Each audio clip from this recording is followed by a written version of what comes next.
Continuamos con nuestro camino formativo acerca del tema de la oración, impedimentos para la oración, en definitiva, vida cristiana. La formación no es solo aprender unos contenidos, no podemos entender la formación como simplemente voy a un sitio, me dan una charla y eso ya me forma. No.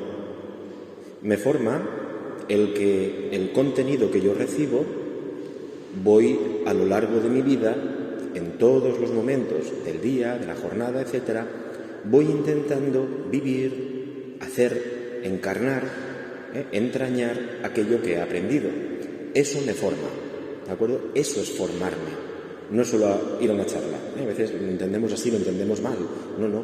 El Señor ha establecido nuestra vida como formativa en sí misma, porque el Señor en nuestra vida nos está hablando, nos está indicando caminos, nos está mostrando cosas a corregir. El Señor en nuestra vida nos está formando y lo que pretende hacer estas charlas es ayudarnos a descubrir esto, que estos contenidos que aquí ofrecemos nos ayuden a vivir nuestra vida entera como formación. Toda nuestra vida el Señor nos está formando. Estábamos viendo la semana pasada, y lo dejamos a mitad, para no excedernos mucho en el tiempo, algunas, decíamos, barreras del tiempo moderno, de la llamada modernidad, barreras para la oración, pero en el fondo son barreras para nuestra vida cristiana. Decíamos la semana pasada, simplemente las cito, hablábamos del presentismo, mirada corta únicamente al presente, etcétera, con esa nota de esa secularización de la palabra esperanza, transformada en un optimismo, que no es otra cosa más que una forma pagana de hablar de la esperanza, es decir, vaciar la esperanza. Hablábamos del individualismo, es decir, el yo por encima de todo y ocupando todo el espacio de mi vida. No cabe el otro y, por lo tanto, tampoco va a caber Dios. Yo voy a ser el horizonte y la barrera que me va a impedir descubrir al tú que es Dios. Otra de las barreras, decíamos que era el materialismo, que recuerden que decíamos que era un espiritualismo disfrazado. Nos daba la sensación de que hoy en día había mucho, por ejemplo, culto al cuerpo, y eso lo consideramos materialismo. Pero recuerden que decíamos que es mentira, es lo totalmente contrario, es un espiritualismo, porque en el fondo es querer esculpir mi cuerpo desde una idea, desde una imagen que yo tengo, espiritual, y entonces pongo todos mis esfuerzos en que mi cuerpo responda a esa idea, a esa imagen. La idea es pura, es perfecta, no tiene aristas, ¿de acuerdo? El cuerpo sí, se resiste, la idea lo soporta todo. El cuerpo sí, el cuerpo no lo soporta todo. Y esto hoy en día está generando graves problemas en nuestro mundo. Ya digo, el materialismo, que en el fondo es un espiritualismo disfrazado y que hace al cristiano daño, porque también se puede meter en nuestra vida cristiana como que Dios tiene una imagen de mí y quiere conseguir esa imagen. Y yo creo que tengo que llegar a lo que Dios me pide, y a lo mejor Dios no te está pidiendo esto. Un falso ideal. Me he encontrado cristianos que a veces decían, es que he pecado. Es decir, esto lo tiene en cuenta Dios. O sea, Dios lo ha tenido en cuenta, si no, no hubiera muerto su Hijo Jesucristo, por ejemplo. ¿De acuerdo? Es decir, es que he pecado. Bueno, es que ¿por qué en tu idea de cristiano está el no pecar? Ha de estar el rechazo al pecado. Ha de estar la aversión al pecado. Pero no tenemos que dejar de considerar nuestra condición de inclinación por la herida del pecado original al pecado. ¿De acuerdo? Mi ideal tiene que ser no amar el pecado. Pero el pecado en sí pues va a ser un tropiezo que nos encontraremos habitualmente. Bien, vamos a dar un paso más, conectamos con la semana pasada, ¿de acuerdo? Y hay otro impedimento de nuestro mundo moderno. Lo citamos, pero hoy lo desarrollamos un poquito. El llamado utilitarismo, también llamado productivismo, también llamado pragmatismo.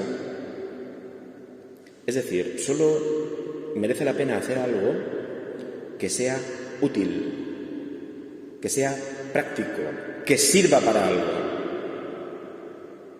La oración en este ámbito no produce nada, no sirve para nada. Es un mal de nuestro mundo moderno porque esto está aplicado, por ejemplo, a la vida humana. El mayor de no sé cuántos años, porque eso se ve que lo establecen las leyes, ya no produce. Es un gasto real para nuestro mundo. ¿Qué es lo más práctico? Eliminémoslo. Eutanasia. ¿De acuerdo? Por ejemplo. O el no nacido, el niño no nacido. ¿Qué produce? De momento nada. ¿Qué va a producir? Y te dicen, hombre, es que si somos más en el mundo, ahora nos tocamos. Tendremos una calidad de vida peor. Esto se dice, Hombre, es que hay que tener en cuenta, hombre, que si somos más, pues la calidad de vida disminuirá y entonces no podemos ser tan duros con nuestro mundo. Esto es un criterio que se utiliza actualmente. Hombre, si está tan mal la Tierra, el ecosistema, ¿verdad? Pues sobrecargarlo de personas es hacerle daño a la Tierra. O sea, se utiliza como excusa, ¿de acuerdo?, para el aborto, que la Tierra carece de recursos suficientes, O sea, es ecológico el aborto. Esto actualmente, pero en el fondo es esto. Es un utilitarismo, no eres útil. No produces, y lo máximo que puedes producir es sufrimiento, dolor y hacer que toquemos a menos en esta tierra, en el reparto. Por tanto, fuera. En nuestra vida cristiana esto puede influir, ¿de acuerdo?, en aspectos como la oración. ¿Para qué sirve la oración? ¿Para qué? Mezclado, ¿de acuerdo?, con esa otra realidad que vamos a ver, ¿verdad?, que es que yo solo creo en lo visible. Fíjate que en el credo decimos creador de lo visible y lo invisible. Pero se nos hace creer que la única realidad real que existe es la visible. Por tanto, si yo no tengo algo, si la oración no produce algo útil y visible, no sirve para nada. La actividad real es la que produce algo útil y visible. Y, pues, por supuesto, económicamente viable. ¿De acuerdo? Entonces la oración no produce nada de eso. Es una realidad que aparentemente no sirve nada, no produce nada, no sirve para nada y no tiene ningún beneficio económico. Por tanto, la oración no sirve para nada. Esto no lo tenemos nosotros así, en nuestra mente así de claro. Es un virus que tenemos dentro. Y tú no te das cuenta del virus hasta que no empiezas a toser, a tirar mocos y te haces una prueba. Pero mientras tanto el virus ya ha actuado y te ha contagiado, ¿no? Entonces, esta mentalidad, ya digo, es como un virus. Tú te das cuenta cuando dices, me cuesta rezar, me cuesta este aspecto de la vida cristiana, me cuesta esto otro. Hay que hacerte una prueba, hay que hacerte una PCR espiritual, a ver si es que estás dando positivo en utilitarismo. Porque claro, si das positivo en utilitarismo, estás incapacitado totalmente para la vida cristiana. Porque la vida cristiana podemos decir que no sirve para nada, si entendemos servir y ser útil con los criterios del mundo moderno. Otro virus, ya digo, estos son distintas mutaciones del mismo virus, ¿de acuerdo? Estos son distintas mutaciones del mismo virus, que es un virus que podríamos llamar la expulsión de Dios del mundo, la secularización de la vida humana y del mundo. Entonces, ese es el virus que se produce a partir de la Edad Media y desde ahí han sufrido distintas mutaciones.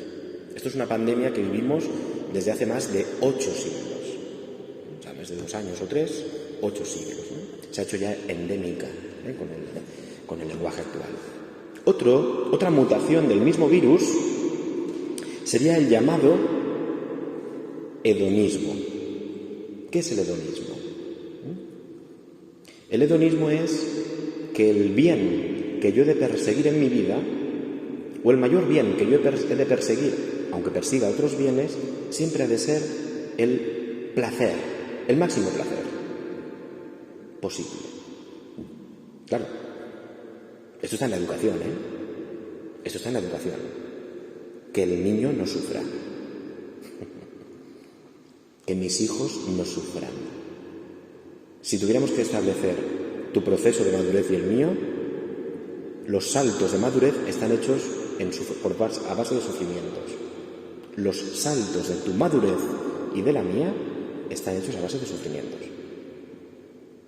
Por tanto, si a un niño le impedimos que sufra, por creernos que somos buenos padres o buenas madres, le estás incapacitando para madurar. Un mundo que expulse el sufrimiento es un mundo, por tanto, inmaduro. Un mundo inmaduro. ¿De acuerdo? Porque la cartografía, la biografía personal, está sembrada de momentos en que hemos sufrido. Por supuesto, sufrimientos superados, eso es lo que nos hace madurar, ¿no? Y mirar hacia atrás y decir, pues mira, gracias por ese sufrimiento. Yo el otro día tuve que ir a un lugar donde yo había sufrido mucho. Yo estaba en ese lugar y decía, gracias, Señor. Primero porque puedo volver a este lugar. Pero este fue el lugar de mucho sufrimiento. Pero hoy te doy gracias porque ahí maduré. Ahí maduré. ¿Me quieren decir ustedes cómo está nuestro mundo en este nivel? Que no suframos. Que se sufra lo menos posible. ¿Y por qué no enseñamos a sufrir? Que es distinto, porque resulta que sufrir vamos a sufrir todos. Claro que no. ¿Hay aquí alguien que no haya sufrido nunca? Que levante la mano. ¿De acuerdo? Por tanto, aquí estamos dando el 100%. O sea, ¿quién no sufre? El problema está en que no se enseña a sufrir. Porque una sociedad hedonista lo que va a buscar es el máximo placer posible, y lo que no me produzca placer físico o un supuesto bienestar, eso que se dice el bienestar es mentira. El bienestar es un bienestar hedonista en el cual yo no sufra. Tienes que hacer este trabajo, pero para trabajar en este trabajo tienes que estar 8 horas, y en este trabajo resulta que no vas a estar haciendo lo que te dé la gana, porque tienes que hacer este trabajo. No quiero. ¿Qué trabajo quieres tú? Yo quiero un trabajo donde esté en una oficina, ahora que hace frío, con calefacción todo el día, delante de un ordenador, ¿de acuerdo? Y haciendo cosas que a mí me gusten y me hagan feliz.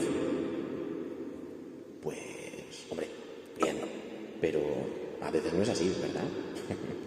Y incluso si tienes ese trabajo, dirías, pero me gustaría más estar en mi casa. Y si estuvieras en tu casa, te gustaría más estar en la cama que levantarte. O sea, en el fondo es huir, rechazar el sufrimiento, porque tenemos el virus del hedonismo, el máximo placer con el menor esfuerzo posible. Y todo lo miro desde el placer. ¿Un trabajo me produce placer? Pues entonces el trabajo lo rechazo. Cuidado, que a veces hablamos en nuestro mundo, ¿verdad?, de la lacra del desempleo. Pero a veces impide, y una de las causas del desempleo es el hedonismo, unido a otros factores. Porque yo prefiero, si no trabajo y me dan 600 euros, pues prefiero no trabajar a trabajar, ¿verdad? Porque eso me produce sufrimiento. Entonces no quiero ese sufrimiento, ¿no? ¿Vale? Lo aplico al matrimonio, al compromiso. Comprometerme me supone sufrir. O cuando ya estoy casado, pero he descubierto que ya no todo es placer físico o unido al sexual, entonces ya no te quiero. Entonces me voy a buscar otros placeres, o alguien que me produzca el máximo placer con el menos sufrimiento. Bueno, pues esto lo aplicamos a la fe y es tremendo. Porque resulta que la fe te va a ofrecer, no va a rechazar el sufrimiento, no te va a dar sufrimiento, pero te va a enseñar a afrontarlo. Te va a enseñar a sufrir. Te va a enseñar el proceso del sufrir. Y te va a ayudar a caminar en el sufrimiento, por otra parte inevitable, para crecer y madurar. Claro, cuando yo vivo con el virus del hedonismo, entonces cualquier privación que se me hable, que se me diga, o cualquier cosa que sea afrontar el sufrimiento, eso no entra en mis capacidades, hombre. Eso es antiguo, eso es tradicional, ¿no? Eso no es, ¿de acuerdo? ¿Cómo se puede sostener un compromiso de forma hedonista? No, es imposible, ¿no? Es imposible. Porque siempre estarás a expensas de el placer como la persona lo entienda. No me produce placer. Pues, ¿vale? Es decir, esto está, ¿no? Ya digo, en nuestro mundo, ¿no? Ya digo, mezclado con todo lo anterior, mezclado con tal, ¿no? ¿De acuerdo? Y buscaré a la persona, mezclado con el utilitarismo, el otro será para mí un objeto de mi placer. Lo tengo que utilizar para mi fin, que es el placer.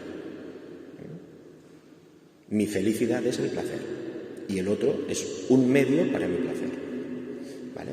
Esto suena, ¿no? De nuestro mundo, de las relaciones, ¿de acuerdo?, que existen, tan fáciles de romper, etcétera, ¿no? Porque no están basadas en algo que nuestro mundo ha expulsado también, que es el sufrimiento.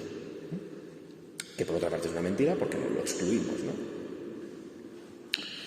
¿no? No hay escuelas de sufrimiento. La Iglesia ha de ser una escuela del sufrimiento. Y no hay escuelas de esto. La catequesis parroquial tendría que ser una escuela de sufrimiento.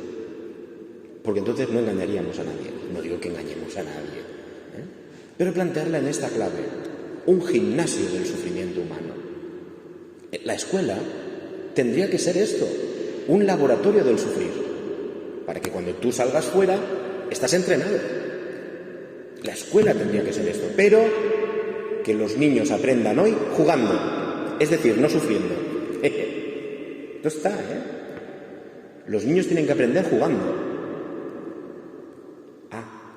Entonces, yo mis horas y horas de estudio delante de un libro que no me entraba una cosa y otra, ¿eso qué pasa? O sea, y tú las horas y horas ahí trabajando por tus hijos, ¿eso qué? Eso no. O sea, tú sufriendo, pero que tu hijo aprenda jugando. ¿Pero qué va a aprender jugando? Cuando la vida ya no sea un juego, ya no es vida. O sea, tendríamos que llevar eso hasta las últimas consecuencias y decirle a muchos padres, muchos hijos dirán, me has engañado. A muchos maestros, me habéis engañado. Porque me dijisteis que yo aprendía a base de juegos. Y resulta que la vida se aprende a base de golpes. Y no me enseñasteis a encajar los golpes. Nadie me enseñó. ¿De acuerdo? Entonces, la escuela también tendría que plantearse en esta clave si quisiera ser escuela de verdad. Escuela de verdad. Pero realmente, hoy en día, la escuela, todas las escuelas, por lo menos un porcentaje altísimo, también muchas católicas, son salones de juego para niños. Que aprendan jugando. ¿De acuerdo? Y que no fracasen. Un suspenso, no, que no haya suspensos. El otro día leía cómo había una norma que se iba a imponer dentro de poco, ¿no? Era una propuesta de ley, no en España, en España se hace todo, una propuesta de ley para un país donde iban a quitar el nombre suspenso. Esto es real, Al suspenso lo iban a llamar éxito aplazado. No tontería, De forma manera que el niño no se sintiera mal, porque he suspendido. No, he triunfado, pero aplazadamente. O sea, es crear un mundo infantil. Un mundo infantil. Es tremendo, Esto aplicado a la fe, pues rompes, ¿de acuerdo? Pues la razón de ser del Evangelio, la razón de ser de Jesucristo, la razón de ser del mismo Dios, etcétera, ¿no? Y evidentemente, cuando yo en mi vida ya no pueda disfrutar de ningún placer, pues ¿para qué quiero vivir? Cuando el sufrimiento aparezca inexorablemente, es decir, que ni la misma medicina pueda a veces hacer algo, entonces que me quiten la vida, porque esto ya no es vivir, no, es vivir, pero tú estás contagiado del hedonismo. El problema no está ahí, el problema está es más profundo que una ley u otra ley. El problema está en el hedonismo que estamos contagiados, ¿no? Bueno, Bien, la vida cristiana y la oración nos va a enseñar a integrar el sufrimiento en nuestra vida, integrarlo. Tiene su lugar en la estantería de nuestro interior, pero hay que ponerlo en su lugar correcto, no decir fuera, esto no va conmigo. Hay categorías hoy como sociedad del bienestar, como el término súper engañoso calidad de vida. Esto se invoca a la hora de leyes, de normas, de vivir. Esto sí que es calidad de vida. Normalmente, si lo analizan, calidad de vida es no tengo ningún sufrimiento. No tengo ningún sufrimiento. Es un día de Reyes, una mañana de Reyes, pues continua todos los días. Venga, a ver hoy cómo juego. Qué engaño, ¿no? Qué mentira tan grande, ¿no? Bueno. Otra característica de nuestro mundo que nos limita, que nos hace daño, que estamos contagiados, es este. Vamos a... Bueno, lo he llamado así, lo digo y lo explico. El inmanentismo. Inmanente es contrario a trascendente. Explico. Pues trascendente es algo que va más allá, ¿de acuerdo? O que me supera, ¿de acuerdo? Y que me mueve a salir de mí mismo, etcétera. Inmanente es algo que está dentro de mí o dentro de nuestro mundo. Bien, el inmanentismo es lo que he dicho antes en la homilía. Es decir, yo vivo mi vida como un ámbito puramente mundano, donde no cabe lo trascendente, donde no cabe Dios. ¿De acuerdo? O a Dios le reservo un espacio y ya está. Pero el resto de mi vida estoy sumergido en la vida humana, que es la vida real. Usted no sabe de la vida real, hombre. Usted me habla de confianza en Dios y tal, pero usted no sabe de la vida real. Luego salga ahí fuera. Es decir, la vida real, cuidado, porque puede ser una vida infectada. Una vida infectada. Y es real, pero está infectada. Y tiene este virus del inmanentismo. Donde solo vivo, se suele decir así, ¿verdad? De tejado hacia abajo, de tejas para abajo. Abro un poquito, cumplo, lo que hemos dicho antes, no cumplo con Dios, bueno, pero el resto de mi vida, ¿de acuerdo? Y si tengo que saltarme la moral, más da, hombre, no pasa nada. Claro, cuando vas a la oración y cuando Dios te va a invitar a salir de ti mismo, a romper el tejado que tú te has creado o que te han creado, a mirar más allá, a confiar más allá de las propias fuerzas, a ver donde aparentemente no hay nada, a confiar cuando aparentemente o a esperar cuando aparentemente no hay esperanza posible, entonces abandono. Claro, ¿qué pasa? Me cuesta rezar. A veces le estamos dando vueltas a es que no me organizo bien, es que no sé cuánto, es que no sé qué, soy perezoso. Sí, pero también estás contagiado de estos virus. Entonces, como sabes que te pones ante Dios y te va a generar te va a estirar de ti mismo pues no quieres. No quieres, nos cuesta, lo unimos al hedonismo y, no, hombre, no, salir de mí mismo, de mi zona de confort, donde estoy calentito, donde estoy bien, donde nada me puede pasar. No, hombre, no. Cuidado que nos acostumbramos a lo malo, ¿eh? Cuidado que nos acostumbramos a lo malo. ¿De acuerdo? Porque, aunque sea malo, pero yo soy libre aquí. Déjame en paz. Oye, es que estás durmiendo en la calle. Sí, pero ¿y lo feliz que soy? ¿Y lo libre que soy yo aquí? Eso nos pasa a todos, ¿eh? No solo le pasa a la persona que nos encontramos a veces durmiendo en la calle. Algunos quieren salir de ahí, pero otros no. Y nos puede pasar, ¿de acuerdo?, que nosotros estemos mal, pero a mí no me calientes la cabeza, hombre, que aquí yo soy libre. Aquí yo vivo ya, sin preocuparme de nada, hombre. ¿De acuerdo? Nos podemos acostumbrar a eso, ¿eh? Y no pasa nada, ¿eh? Y no pasa nada. Claro, nuestra vida, si es así, se va transformando en el mundo. Nos transformamos, dicen los nutricionistas, en lo que comemos, pero es mentira. Nos transformamos en lo que vemos y oímos. Entonces, si yo estoy en un mundo que está plagado de utilitarismo, yo me convierto en utilitarista. Si está plagado de hedonismo, yo me convierto en un hedonista. Si está plagado de un paganismo, yo me convierto en eso. Me convierto en eso. Y ya no me doy cuenta. ¿de acuerdo? No me doy cuenta. Y entonces, ¿de acuerdo? ¿Qué hay vida fuera de esto? ¿No? Otra cosa, esto es un poco sutil, y voy terminando ya, no les quiero cansar más, que esto es sutil, lo que les voy a decir. Hay cosas que son importantes detectarlas. ¿Qué es esto? Normalmente nosotros, decíamos, ¿verdad?, nos ponemos ideales. Los ideales tienen que ser posibles, ¿de acuerdo? Ideales tienen que ser posibles. Cuando no son posibles, pues pasa lo que hemos dicho antes, ¿no? Nos hacemos daño por conseguir el ideal, etc. Bueno, los ideales, Dios nos plantea ideales. Dios te quiere santo. Y Dios te lo plantea como posible. Nosotros en nuestra vida también nos planteamos ideales posibles. ¿Qué pasa? Que cuando no los alcanzamos, en vez de decir cómo lo puedo alcanzar mejor, y eso equivaldría a buscar caminos, sufrir, preocuparme, etcétera, etcétera, lo que hago es rebajo el ideal. Repito, ahora pongo un ejemplo, ¿no? Yo me pongo ideales. Este es el ideal que yo quiero alcanzar en mi vida. Veo que me cuesta. Y en vez de revisar por qué me cuesta, cambiar lo que yo tenga que cambiar, hacer una revisión profunda de mi vida, a lo mejor denunciarme de que no estoy haciendo las cosas bien o lo que sea, lo que hago es cojo el ideal y lo atraigo hacia mí y lo rebajo a mi mediocridad.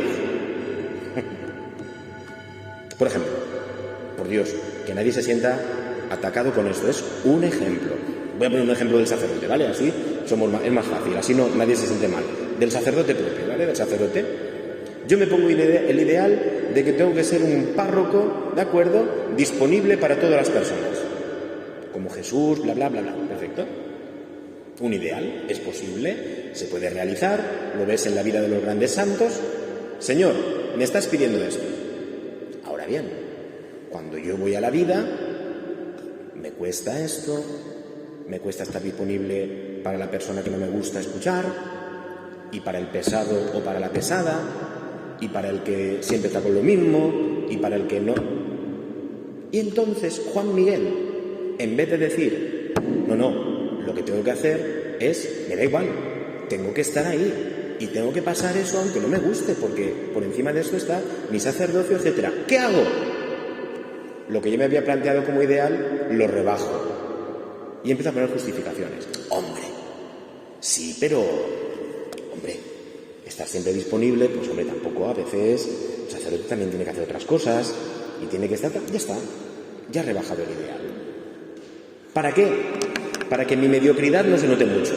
O sea, en vez yo de ponerme un horario, de ponerme 1000 alarmas para despertarme porque he dicho que tengo que estar disponible, en vez de esto, que me implica, que me denuncia, que me hace ver mi miseria y mi mediocridad, yo cojo y rebajo el ideal. Y ya está. Y ahí me justifico. Es que usted no está disponible. No, es que el sacerdote, hombre, tú ten en cuenta que tenemos tantas cosas que hacer y empezamos a darle vueltas, ¿no? Hay tantas cosas que hacer, no es cuánto, es mentira. Pero, quiero decir, a lo mejor no es mentira, ¿no? En la vida de algunos no es mentira, pero tú te pones ahí y lo que has hecho ha sido rebajar el ideal. ¿Qué pasa? Que en la vida cristiana Jesús, que nos quiere mucho, nos plantea ideales, poquito a poco, pero posibles. Posibles. Ahora quiero que hagas esto. Quiero que te entregues a esta tarea. O que hagas esto otro. Siempre posibles. El Señor no nos pide imposibles. Es más, nos pide cosas y nos da la gracia para poder vivir. O sea, el Señor ya, de entrada ya te da la gracia para que puedas hacer lo que te pide. O sea, no puedes decir, no tengo fuerzas, sí las tienes. Bueno. ¿Qué pasa? Que el Señor te va a pedir cosas y como tú experimentas tu debilidad, tu pecado, etcétera, pues en vez de tú decir, voy a pedir perdón 1 y 100 millones de veces, voy a imponer lo que esté de mi parte, no. Entonces, rebajas el ideal. Hombre, ya. Hay que entender qué significa eso del Señor que dice que hay que dar la vida por los demás. Hay que dar la vida por los demás, pero primero por el que tengo a mi lado, porque no... Ya está, ya has rebajado el ideal. Entonces, ¿para qué vas a ir a rezar? Empiezas a dejar la oración. ¿Por qué? Porque no quieres escuchar los ideales. Porque además Tú los has rebajado a tu mediocridad. Esto nos pasa también en la vida con los demás, ¿eh? Si normalmente hay una... Ya digo, esto es fruto todo del pecado humano, ¿eh? Es fruto todo del pecado, ¿no? Es decir, tú estás en un grupo de personas y ves que alguien destaca en el bien, normalmente, en vez de todos alegrarnos por ese bien e imitarle en el bien, lo que hacemos es atraerlo a nuestra mediocridad. Lo atraemos a nuestra mediocridad. No, todos estamos mal. Y de momento alguien dice, oye, ¿no os parece? Imagínate, ¿no? Estamos en un grupo de personas, esto es muy normal, ¿no? Estamos en un grupo de personas y estamos criticando todo lo que se mueve. Y alguien de momento dice, oye, yo no quiero criticar. En vez de todos mirarle y decir, enhorabuena, qué buen ejemplo nos estás dando. Vamos a imitarte a ti, porque eso nos haría bien a todos. Mira ¿tú qué te has creído? ¿Qué? ¿Ahora qué vas de santurrón? ¿Ahora tú qué? Empezamos a rebajarlo, a atraerlo a nuestra mediocridad, para que se quede con nosotros. Sabemos todos que lo estamos haciendo mal, pero no permitimos que nadie destaque en el bien. Y entonces lo que traemos lo atraemos a nuestra mediocridad. Y si ese ya vuelve y dice, venga, va, no me digáis eso, hombre. Funcionamos muchas veces por esto, ¿eh? Los demás nos quieren atraer a su mediocridad y nosotros nos dejamos. Porque, hombre, a ver es que si nos llaman beatos, tú que vas a la iglesia, eres un beato. Te estás pasando de ir mucho a la iglesia, ¿eh? Una cosa bien, eso te lo dicen tus amigos, tus amigas, tu familia. Te estás pasando, ¿eh? Te están atrayendo a su mediocridad. Hombre, que a mí me dijera que me estoy pasando el sacerdote, el que está todos los días en la iglesia, que intenta vivir la fe, etcétera, o alguien de mucha referencia en mi vida, de santidad, hombre, pues... Pero cuando me dicen eso, personas que no viven la fe, me quieren atraer a su mediocridad. Y nosotros nos dejamos.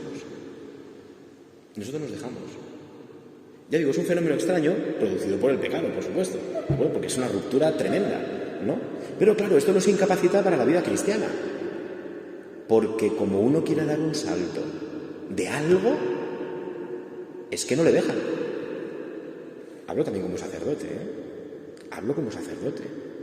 Como yo como sacerdote a lo mejor en algo diga, señores, esto no está bien. Pues a lo mejor, y yo lo he hecho, hablo el pecador habla porque lo ha hecho. Este que es ahora el santurrón, este que es el cura de Ars ahora que va aquí rezando más que nadie. ¿Qué estoy diciendo? Que yo no rezo. En vez de reconocer que yo no rezo, me río del que reza. El que reza puede hacer caso omiso y seguir ese camino de santidad, que es lo que le pide el Señor, o el que reza, muchas veces, a lo mejor por sentirse mal y por no destacar, pues lo que hace es volverse a la mediocridad. Entonces, venga, pues aquí todos no rezamos, pero todos somos felices. Y estamos calenticos. Esto pasa, ¿eh? Y esto incapacita, Esto incapacita para la vida cristiana, porque el Señor siempre nos va sacando de nosotros mismos, sacando, para llevarnos a la santidad que Él desea para nosotros. Pero la mediocridad odia la santidad. Y resulta que nosotros como cristianos nos volvemos hacia la mediocridad. Y estamos en una mesa en Navidad, por ejemplo, porque como yo estoy en esas mesas también, pues lo puedo decir, donde se va a decir un chiste contra la Iglesia y tú en vez de decir delante de mí no lo hagáis, por si te dicen beato, santurrón, bla, bla, bla, bla, bla, ¿de acuerdo? Tú te metes en la mediocridad. Y lo justificas. Hombre, ya, pero yo estoy ahí en medio, yo tengo que tal, hombre, pues no sé cuántos, ahí estoy evangelizando. Cuidado. Distingamos qué es volver a la mediocridad por rebajar los ideales de vida a evangelizar, que es otra cosa distinta. ¿Vale? Entonces, bueno, esto es un virus, ya digo, otra mutación del virus que es sutil, pero que está ahí. Tú y yo nos hemos planteado ideales en nuestra vida. Ideales cristianos. Pero enseguida, ¡pum! No sé a qué digan, no sé a qué tal, o yo es que esto me va a suponer un esfuerzo, no sé qué, no, ¿vale? No. Y entonces diluimos el ideal, ¿no? El problema no está en el ideal, que puede ser muy santo y pedirlo por Dios. El problema está en ti y en tu mediocridad. Bueno, termino. Le digo, esto nos incapacita para acercarnos al Señor. Bueno, calla, hombre, calla, Señor. Yo quiero vivir en mi mediocridad. ¿De acuerdo? El que no se ducha en un año no nota que huele mal. ¿De acuerdo? Punto. ¿O no? Pues la mediocridad es esto. No me ducho en un año. Digo, aquí estamos todos sin ducharnos. ¿Qué pasa? ¿No? Pero claro, si tú te duchas todos los días y un día no te duchas, lo notas. ¿De acuerdo? Pues esta es la vida cristiana, Pues la vida cristiana es la del que se ducha todos los días. Y todos los días está con el Señor.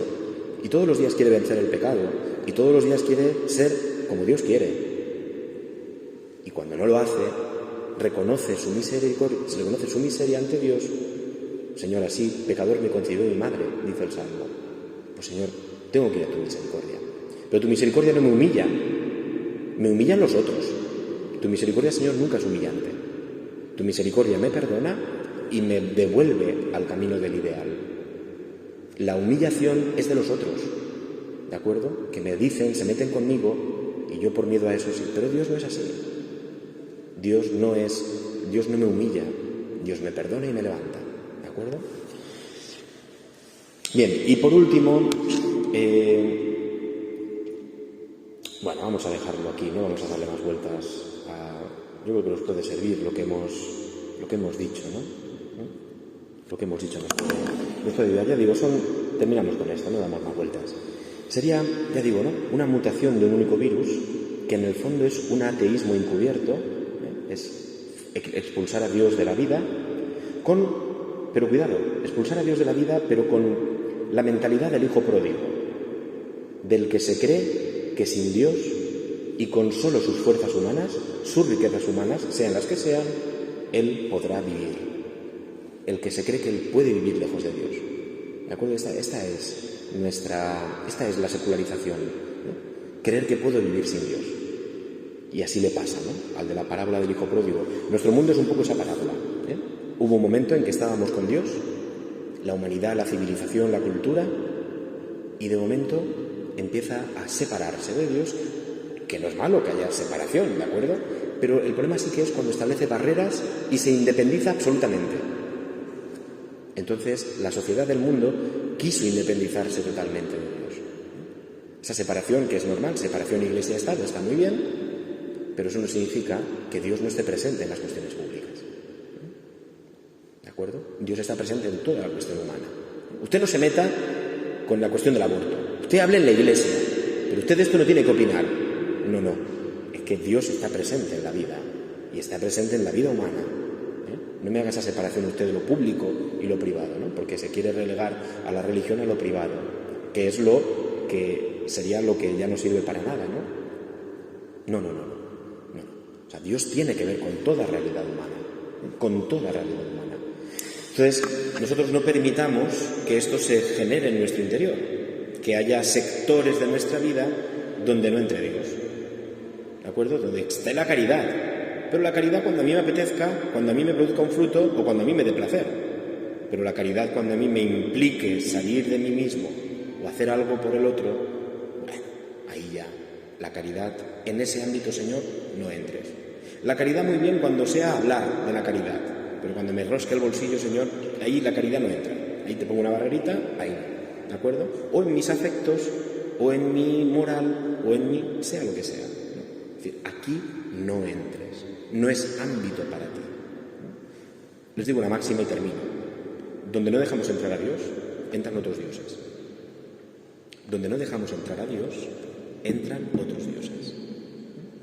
¿De acuerdo? Si no se deja entrar a Dios en la moral, entran otros dioses que tienen sed del asesinato de personas, sed de sangre humana.